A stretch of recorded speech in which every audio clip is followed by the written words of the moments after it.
세상에서 제일 영향력 있는 상장사. 아마 시총이 제일 높은 회사일 것 네, 그렇죠. 같은데 네네. 이제 애플이 아니죠. 네, 바뀌었어요. 새해 이제 시작한 지 이제 보름 됐는데 글로벌 주식시장에선 대장주가 곳에 바뀌었습니다. 가장 비싼 기업, 가장 가치 있는 주식이라는 수식어를 달고 다니던 애플이 그 왕자를 마이크로소프트에게 넘겨줬습니다. 네, 이거 굉장히 상징적인 일인 것 같은데요. 맞아요. 저는요. 네. 마이크로소프트는 PC 시대의 최강자, 그리고 애플은 모바일, 스마트폰 시대의 최강자. 그런데 이 두 기업 간의 경쟁 구도가 빅테크 시장에서도 오래됐는데 1, 2위가 바뀌었다. 이게 많은 의미가 있을 것 같아요. 네, 어제 기준으로 보면 마이크로소프트 시총이 2조 8,872억 달러, 그리고 애플은 2조 8,747억 달러.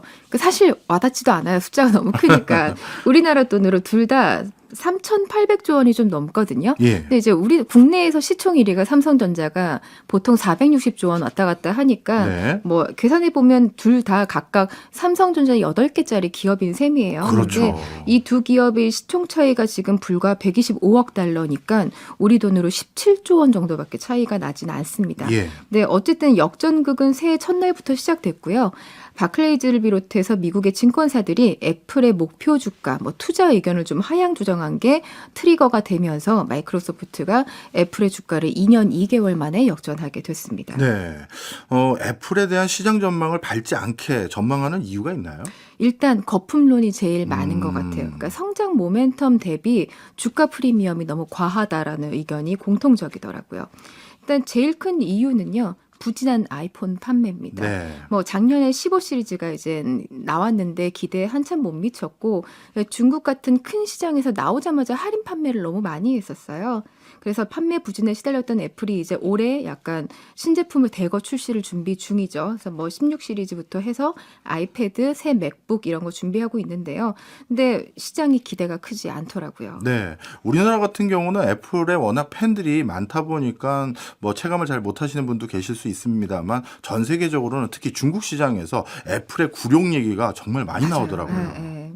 그 월가에 보면은 이제 M7이라는 말 되게 많이 하잖아요. 네. 그러니까 M이 이제 영어 단어에서 매그니피션트에서 M이거든요. 네. 그러니까 훌륭한 주식 7개 음. 그렇게 해서 미국 시장에서 뽑을 때 마이크로소프트 비롯해서 엔비디아, 메타, 알파벳, 테슬라, 아마존, 애플 이렇게 꼽습니다. 예. 근데 최근에는 업그레이드 버전이 나왔는데요. 모어 M7이라고 하더라고요. 예. 주가가 흐름이 부진했던 애플, 테슬라, 메타 뺐고요. 예. 버크셔 해서웨이랑 비자 그리고 유나이티드 헬스클럽을 넣어서 새롭게 M7을 만들었습니다. 예. 그러니까 기존의 M7은 빅테크주들이었고 모어 M7은 헬스케어나 카드사 같은 다양한 산업군에서 경기방어주를 보완한 거죠. 네. 그러니까 결국에는 이제 애플이 빅테크의 포트폴리오에서 내쫓기는 처지가 됐다. 이런 점에서 아까 교수님이 말씀하신 애플의 굴욕을 가장 잘 보여주는 현실인 것 같아요. 네.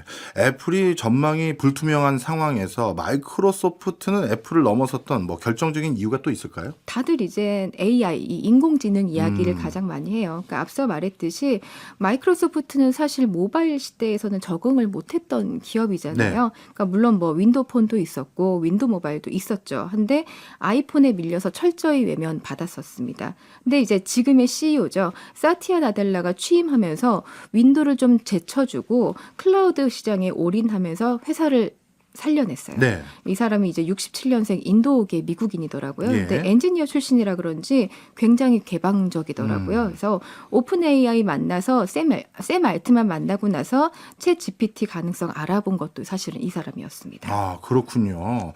나델라 CEO의 행보를 주목하는 기사들이 최근에도 더 많던데 제 눈에 떴던 것은 네. 국내 스타트업이 이번에 CES에서 나델라를 직접 만나서 화제가 그죠. 됐더라고요. 나델라 회동 이렇게 하고 엄청 네. 기사가 됐더라고요. 그러니까 진짜 그럴 법한 게 이분이 거침이 없어요. 그래서 이 오픈 AI에 현재까지 무려 17조 원을 투자했습니다. 딱 이 애플과의 시총 갭만큼 투자한 거죠. 예. 그래서 지분 49%를 획득하면서 최대 주주가 됐고요. 사실 이 마이크로소프트가 공룡 기업인데도 새로운 변화를 받아들이는 속도가 굉장히 빠릅니다.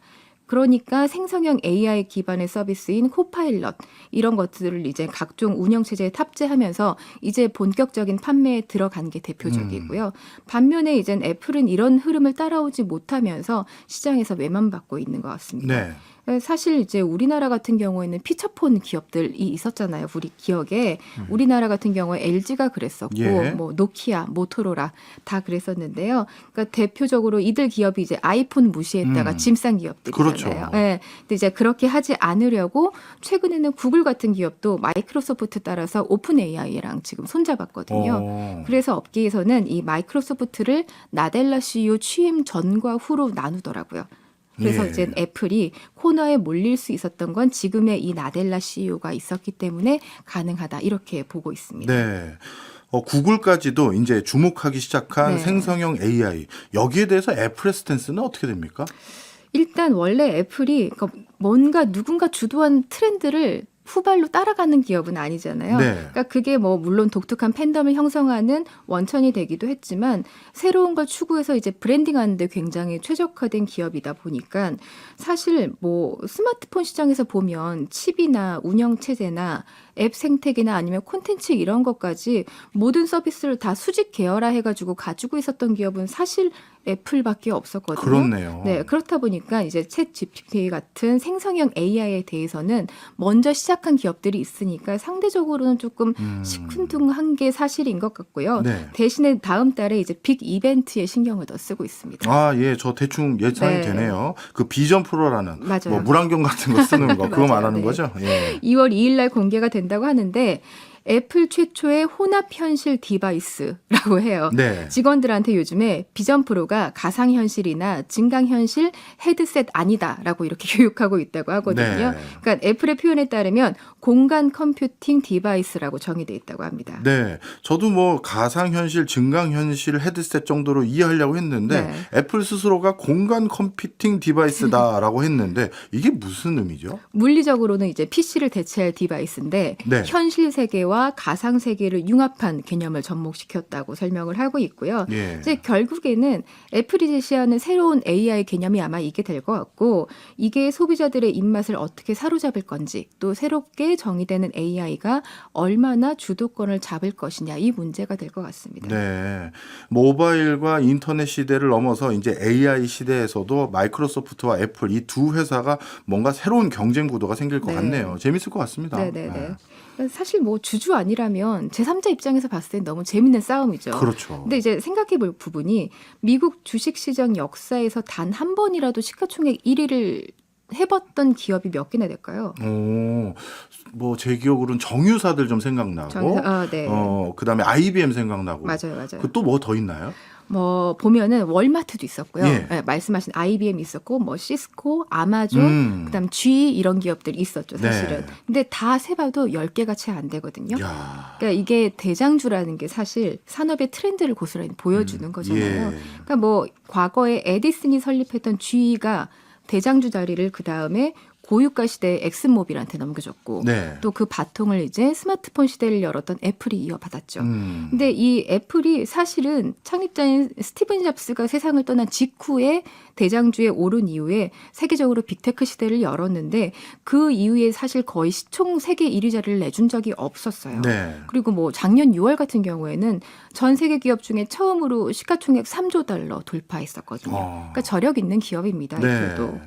역사적으로 시총 1위 기업들이 어떤 기업들인지 쭉 짚어주신 거 네. 보니까 저도 이 앞으로 마이크로소프트하고 애플의 경쟁이 더더욱 흥미로워지는 것 같아요. 네. 그 얼마 전에 뉴욕타임스에 나왔던 기사 보니까 거기서도 이제 이 마이크로소프트가 시총 1위 등극한 거에 대해서 어떻게 평가했냐면 기술 산업의 근본적인 변화 이렇게 리드를 뽑았더라고요. 네. 그래서 이제 결국엔 자본시장에서 돈이라는 게 결국은 패러다임 쫓아가는 거잖아요. 그러니까 이 두 기업의 승부처가 앞으로는 AI가 될 거고, 그러니까 앞으로 AI 시대의 패러다임 주도권을 누가 가져갈지가 아마 흥미진진한 싸움이 될 것 같습니다. 혹시 시장 전문가들은 어떻게 예측합니까? 시장은 조금 이제 그러니까 월스트리트 증권사 10곳 중에 9곳은 마이크로소프트에 대해서는 사라고 얘기를 하고 있어요.